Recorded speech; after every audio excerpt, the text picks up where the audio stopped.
Bom dia, boa tarde, boa noite, minha gente. Então, que é o videozinho ainda para a galera que está com dúvidas sobre como fazer a boa redação para o Enem, né? É, lembrando que esse vídeo aqui é para nossa primeira redação, de muitas que vão vir. Então, eu vou passar aqui só o preliminar do que eu quero de vocês, né? O que é a estrutura básica de uma redação minimamente decente. Ah, como é que eu vou começar? Como é que eu vou fazer? A gente vai ver isso tudo agora nesse videozinho. Espero que seja curto. O primeiro ponto é a gente relembrar do o que é que o Enem quer. O Enem quer um texto, né, que ele tem uma, uma dupla natureza, que é o texto dissertativo argumentativo, né? Então, a parte dissertar é a parte que você vai analisar. Você vai trazer fatos, você vai trazer estatísticas, você vai trazer citação, você vai trazer definições, você vai trazer explicações, você vai trazer análises impessoais. E com base nessas informações praticamente empíricas, né, que a gente tem, ou quase que empíricas, né, você vai montar sua opinião sobre aquele ponto, né, e através dessa opinião, ela vai ser defendida através dos argumentos ou da utilização desses fatos que eu estou dizendo, né? Que você vai justamente utilizar para compor aqui o nosso nossa querida redação. Aqui a gente tem nosso primeiro ponto, né, da estrutura padrão do Enem, os elementos que fazem parte da sua redação. O primeiro e mais importante elemento, né, que é aquele que você não pode fugir, é o tema, né? Então, o que é o tema? O tema é o coração do texto. Tudo gira em torno dele e ele deve ser referido verbalmente na introdução, preferencialmente através do tópico frasal, né? Frase que sintetiza o texto. Então, o tema, gente, vocês têm que lembrar sempre que eu tenho que escrever a redação como se que alguém que não sabe com a redação do Enem consiga entendê-la. Então, se uma pessoa que você entrega no meio da rua começa a ler a sua redação, ele tem que saber estruturar aquele. Saber estruturar, não, saber entender através da estrutura que você criou. A gente tem muitos casos em que as pessoas acreditam que o pessoal lê os textos motivadores. Não, ninguém vai ler os textos motivadores, ninguém sabe qual é o tema. Então, por isso que você tem que falá-lo, né? Falá-lo não, né? Escrevê-lo ali de uma outra forma, claro, dentro do texto. Eu sempre falo muito, bato muito na tecla do tópico frasal, mas eu estou batendo nesse começo. Depois a gente vai ver outras técnicas de serem abordadas, né? Depois a gente tem o ponto de vista, né? O ponto de vista que antigamente é chamado de tese, que é justamente aquele que você vai centrar, né, o seu texto, que é qual a sua opinião sobre aquele texto, é violência contra a mulher. Você pode ter uma opinião de como surgiu, né, em que se baseia essa violência. Você pode ter uma opinião de como resolvê-la, e essa você tem que ter, né, lá no parágrafo de desenvolvimento. Você pode ter opiniões sobre as consequências, né, que ela traz para a sociedade e aí você vai basear todas essas suas opiniões em fatos. Só lembrar do exemplo lá que eu dei na sala de aula sobre a questão histórica, né? Um fato que a gente foi colonizado por quase nenhuma mulher, né? E as figuras, até o século XX que nós temos no país, tiveram pouquíssimas figuras influentes em mulheres. Isso é um fato histórico. Através desse fato, eu posso dizer que isso contribuiu para que o Brasil não respeitasse a mulher da forma que ela deveria, ou pelo menos tipo, historicamente o Brasil não respeitou a mulher da mesma forma que o homem, tanto que as mulheres conseguiram, né, alguns direitos a posteriori do homem, né, no caso, por exemplo, o direito a voto, né, que não só as mulheres, né, também os pobres também podiam votar, né. Então, aqui o Brasil já é um país cheio de desigualdades. Inclusive, é um outro argumento que você pode utilizar. O Brasil é cheio de desigualdades, né, está no cerne do nosso queridíssimo Brasil, né, sendo um dos países que tem uma alta taxa de desigualdade, né, tanto que a diferença formal entre o salário médio e o salário, por exemplo, de um juiz, que é uma figura dentro da esfera pública, é gigantesco, né? Tem juiz aí que chega a receber por mês 30 salários mínimos, até, às vezes até mais, dependendo se ele consegue vender algum encargo ou não, né? Vender encargo não, dependendo dos encargos, né? E dependendo também se ele consegue vender férias, né? Entre aspas, né? Que ele teoricamente ele não pode vender férias. Mas às vezes acontece, ele pedir um ressarcimento, porque trabalhou demais. Então, a gente tem aqui algumas pontuações que a gente pode utilizar para trazer esse ponto de vista. E depois a gente tem os argumentos, né? O argumento é o meio, o instrumento pelo qual você vai convencer o leitor das opiniões explanadas do texto. Então, você vai ter que convencer o leitor de alguma coisa. O argumento ele vai ter um ponto central, ele vai ter um coração ali para você estruturar, e através desses argumentos, né, através desses o quê? Desses dados, dessas edições, dessas opiniões de especialistas, né, você vai montar ali a sua pequena opinião. Quando a gente vai pensar no nosso texto, o argumento né, é um instrumento de clareza, só lembrando dessa definição. Então, o que clareza você entende como luz, né, como racionalidade, como lógica. Então, nesse ponto, você vai ter que fazer uma análise ali, como é que o que é que eu posso usar para convencer o meu leitor? E você vai ter que ter um ponto ali, talvez, como um argumento que pode casar, e que é bom até que case, com o outro argumento do seu texto. O texto vai precisar ter dois argumentos centrais, ou seja, duas formas de você fortificar a sua opinião. Um exemplo, se você vai falar do Brasil, se a sua opinião principal do seu texto, né? Não precisa ter exatamente uma opinião, pode ter mais de uma, né?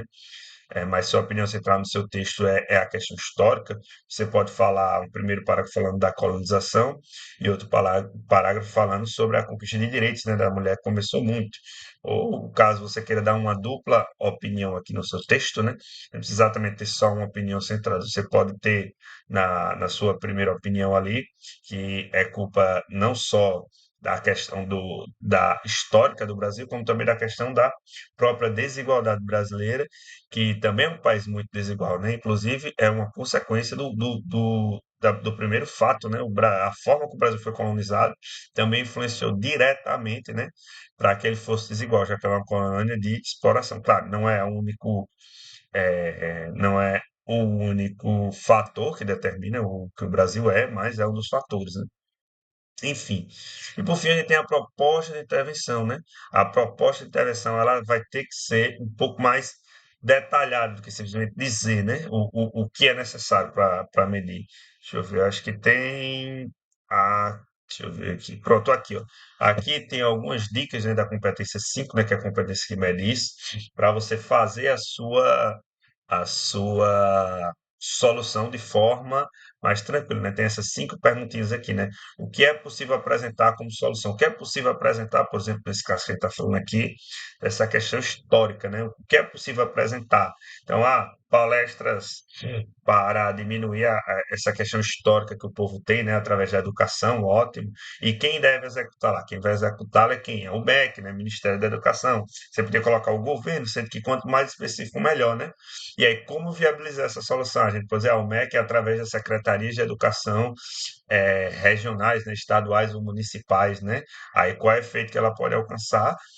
Justamente com a educação, né, ali batendo aquela tecla, a gente acaba apagando ou vai diminuindo, né, mitigando aquele pensamento que foi imposto por causa de um tipo de colonização, né? Aí que outras informações a gente pode acrescentar para detalhar a sua resposta? Eu falei aqui, a gente pode detalhar sobre a viabilização, né? Através das secretarias, a gente pode ainda falar que é necessário também que a mídia ajude, né, colocando ali um outro suporte, né, em propagandas e debates públicos sobre a importância, né, e a questão o quão é prejudicial para nós como sociedade a violência, né, o descaso com, com a violência contra a mulher no Brasil, né? E aqui eu trouxe aqui um pequeno esqueletozinho também para que sobre esse tema aqui, para que a gente possa dar uma montada, né? Então, medidas para enfrentamento da recorrência de segurança alimentar. Se eu não me engano, esse tema foi o tema, né, das pessoas que estão em reclusão, né, de 2021. Até olhei aqui, dá até para ver aqui na aba aqui, ó, foi 2022, foi o de Enem 22, né, da reaplicação. Então, se a gente pensar aqui, o tópico frasal, medidas para enfrentamento da recorrência da insegurança alimentar no Brasil, ou insegurança alimentar no Brasil, e tal. Você olha assim, é o tema principal. Como é que a gente lê o tema? A gente vê assim o tema principal, né? O tema principal aqui, ó, insegurança alimentar no Brasil. Você para um pouco, pensa sobre o que é insegurança alimentar, né? Segurança alimentar é justamente você não conseguir ter ali os nutrientes necessários para manter uma alimentação saudável, uma alimentação mínima, né? Ali, né? Então a gente obviamente aqui retrata no Brasil, né? E aqui eles já puxa, né, como às vezes o Enem faz, para a solução, medidas para o enfrentamento. Isso aqui, as medidas, né, você vai justamente focar nelas na solução, mas nada empata de você colocar também argumentos que falem sobre isso. Então, tópico frasal, vamos centrar aqui, né? Insegurança alimentar. Você pode simplesmente digitar assim, a segurança alimentar no Brasil. Vamos lá pensar aqui. Isso aqui eu estou fazendo aqui na hora, viu, gente? A insegurança alimentar no Brasil é uma problemática fica preocupante para a nação e precisa ser enfrentada, né? Então, aqui a gente tem já, pronto, para o simples, qualquer pessoa consegue pensar nisso, né? Aqui, para a nação, né? Aqui tá para a nação, né? Nenhum azinho aqui, normal. É, Então, argumento um, né? Vamos pensar em um argumento um. Quando eu falo em pensar em argumentos, aqui também pode ser umas pequenas opiniões, né? Você pode pensar em causas e consequências. Como a gente já tem aqui segurança alimentar, o que é que pode ser dito sobre a segurança alimentar? Vamos pensar aqui, nessa questão de causa e consequência, inclusive, porque é aqui que a gente vai montar a nossa opinião direta sobre o tema. Então, a insegurança alimentar, o que é que pode causar, né? Isso aqui causa o quê? Causa uma má administração do governo, né? Outro ponto que causa insegurança alimentar é os baixos salários brasileiros, né? Ou até mesmo desemprego, que a gente tem muitas causas, né? E aí a gente tem as consequências, né? Para a gente pode também pensar aqui no Brasil, quais são as consequências? Consequências de segurança alimentar, né? Então, é um país que se tem ali insegurança alimentar, principalmente entre os jovens, eles não conseguem se desenvolver e estudar minimamente, não conseguem mudar aqui a realidade, né, de próprio padrão de vida deles, né? Eles não conseguem crescer, não conseguem aprender, né? Vocês devem ter visto aí alguns amigos que passaram fome, né, na época principalmente ali do fundamental, né, que muitas crianças que passam realmente têm mais dificuldades, né, e acabam ficando pelo caminho justamente por causa dessas dificuldades. As consequências é essa, ela acaba abandonando para ter que trabalhar para ter o mínimo de alimento possível. Isso gera com que essa pessoa tenha um baixo, não consiga um emprego formal muitas vezes, e aí cause mais insegurança alimentar, ela não consegue subir de vida. Isso aí temos essa problemática, né? Então aqui, inclusive, já é uma que gera outra. Então, aqui a gente já tem mais ou menos a nossa opinião pensada, né? Então, eu gosto muito de dividir ali cada argumento ser uma espécie de mini opinião. Então, aqui a gente pode colocar um argumento para causa, né? Então, sempre lembra que você pode até escrever aqui embaixo, ó, causas, consequências, entendeu? Para ali ajudando, né? Claro, você vai fazer isso no papelzinho à mão, né? Mas é que a gente tem. Qual foi mesmo as causas que a gente colocou? Aqui para fazer, a gente escolhe uma, né? Já aqui o 2 a gente vai colocar no segundo argumento, a gente pode colocar uma consequência, né? Que seria o quê? Que seria justamente esse ponto que eu falei sobre a insegurança alimentar impede o jovem de progredir nos estudos. Pronto. Que a gente já tem o quê? Uma consequência que é bom dar, né? A gente está falando de consequência, um argumento, talvez seja uma causa, né? Uma das várias causas que tem, uma das várias causas que a gente pode colocar é justamente a gente pode falar um pouco já de empregos, né? A gente pode colocar a questão do emprego, ou a gente pode colocar uma opinião que seja um pouco mais diferente, como a questão da política, né? Então, no caso aqui é a má administração do dinheiro público resulta nisso, né? Resulta em uma desigualdade muito grande, uma pobreza muito grande, que é melhor do que desigualdade, uma pobreza muito grande. Então, a má gestão de recursos públicos geram cadê a má gestão? Uma, uma pobreza, né? Geram pobreza, geram pobreza, né? Aí você pode colocar assim, auxiliando a insegurança alimentar. Então aqui a gente já tem dois pontos, né? Aqui duas pequenas opiniões que geram uma problemática gigante, né? Então aqui, ó, o tópico conclusivo aqui a gente é só fácil, então, portanto, vírgula, portanto, é notável a complexidade e a complexidade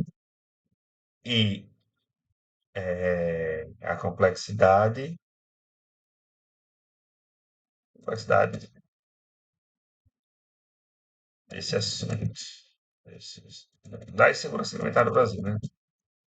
Agora, pronto, pronto, a complexidade pronto, e as consequências, pode colocar aqui, as consequências nefastas, né? Da insegurança alimentar no Brasil. Isso que é para a gente dar aquela retomada do ponto principal, né? Que foi colocado aqui na introdução, desenvolvimento e conclusão. E por fim, qual a solução que a gente pode colocar? A gente olha para os nossos argumentos aqui, né? Pô, dá uma olhada aqui, ó. Mal gestão de recursos públicos e segurança alimentar para progredir. Então, aqui a gente pode colocar, por exemplo, uma solução para cada um desses argumentos. Sobre a má gestão, né, de recursos públicos, a gente pode colocar o quê? A questão de aumentar a fiscalização, né? Aqui a gente coloca o quê? Governo criar, né? E aqui você pensando que o governo pode criar, né? Pode criar uma secretaria de fiscalização, por exemplo, para ver como estão utilizando recursos públicos. Pode ser criar através da criação de leis mais rígidas para os corruptos, né? Então, criar medidas. Aqui você pode colocar leis ou fiscalização, aqui você escolhe, pode falar até dos dois, né? O governo deve criar, não palavra governo deve criar, deve criar leis, fiscal caminhão essa aqui, né? Fiscalização, o governo deve criar medidas, leis ou fiscalização para essa diminuição, para diminuir, né? Para diminuir, né? O desvio, o desvio e a má gestão de recursos públicos, né? Recursos públicos. Outro ponto aqui, né, seria o que? A questão na educação, né? Aí, em paralelo, o MEC, né, que é o Ministério da Educação e Cultura, deve aumentar a questão da merenda, né? Aumentar a fiscalização também, né? A fiscalização e o dinheiro investido na merenda das escolas. E a gente tem uma redação toda montada, bonitinha aqui em 10 minutos, né? Tem um esqueletozinho que a gente conseguiu montar, e é só esse, e os dinheiro não, né? E o dinheiro. Eu tenho essa aqui sem querer. Então, aqui a gente tem, né? A gente pensou, fez toda uma redação aqui a princípio, e aqui agora é só botar no papel. Dicas quando você for colocar no papel, para você não esquecer. Pontua, não esqueça disso. Pelo menos assim, o ideal para quem está começando é 3 períodos de para cada parágrafo, no mínimo, né? E também não esqueça de não colocar a primeira pessoa do plural, que é isso que muita gente coloca. Eu espero que esse vídeo ajude vocês que estão aí mais nervosos, que não sabem como fazer, mas vamos fazer com calma, com tranquilidade, e a gente consegue evoluir. A questão não é vocês escreverem essa primeira redação boa, vocês conseguirem escrever e depois irem evoluindo, beleza? Aí, quando a gente vai lapidando com o tempo, vendo seus erros, vocês vão ver que vocês vão chegar no Enem seguros de si. Valeu, gente!